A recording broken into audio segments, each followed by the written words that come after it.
আমিরুল মুমিনিন সাইয়েদনা উমর ইবনুল খাত্তাব রাদিয়াল্লাহু আনহুম আজমাইনের খিলাফতের সময়কার কথা। পারস্যের বিখ্যাত সেনাপতি গভর্নর হুরমুজান মুসলিমদের হাতে বন্দী। তাকে উমর ইবনুল খাত্তাবের সামনে আনা হইল। ওমর রাদিয়াল্লাহু তখন ব্যস্ত, বিভিন্ন জায়গায় তিনি মুসলিম সেনাবাহিনীকে পাঠাচ্ছেন। তিনি হুরমুজানকে প্রশ্ন করলেন যে, আমরা মুশরিকদের ভূমিতে অভিযান পাঠাচ্ছি, এ ব্যাপারে তোমার কি মতামত? জবাবে হরমুজান বলল, এই ভূমি এবং এই ভূমিগুলার অধিবাসীদের অবস্থা হলো একটা পাখির মতো। পাখির দুইটা ডানা, দুইটা পা, একটা মাথা। একটা ডানা ভেঙে ফেলবেন, আর একটা ডানা থাকবে। দুটা ডানা ভেঙে ফেলবেন, পায়ের উপর ভর দিয়ে থাকবে। কিন্তু যদি মাথা কেটে ফেলেন, তাহলে আর কোনো কিছু কোনো কাজে আসবে না।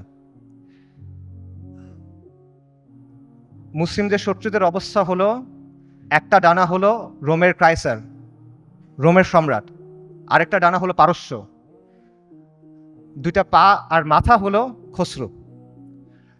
আপনি যদি খসরুকে আক্রমণ করেন, এই পাখি শেষ হয়ে যাবে। আপনি মুসলিমদের বলেন খসরুকে আক্রমণ করতে। ওমর রাদিয়াল্লাহু আনহু এই পরামর্শ গ্রহণ করলেন এবং ইতিহাস সাক্ষী যে এই স্ট্র্যাটেজি সফল হয়। ওমর ইবনুল খাত্তাব রাদিয়াল্লাহু আনহু আজমাইনের খিলাফতের সময় অর্ধেক পৃথিবীর উপর ইসলামী শাসন কায়েম হয়। যে কোনো লড়াইয়ে, যে কোনো রাজনৈতিক প্রকল্পে, যে কোনো তাজদিদের প্রক্রিয়ায় সঠিক পলিসি থাকা, সঠিক স্ট্র্যাটেজি থাকা এবং শত্রুকে সঠিকভাবে চিহ্নিত করা অত্যন্ত গুরুত্বপূর্ণ। এটা ছাড়া কখনো আপনি সফল হতে পারবেন না। এবং এই জিনিসটা করতে হবে বাস্তবতার নিরিখে, শরিয়ার আলোকে এবং নিজের সামর্থ্য অনুসারে।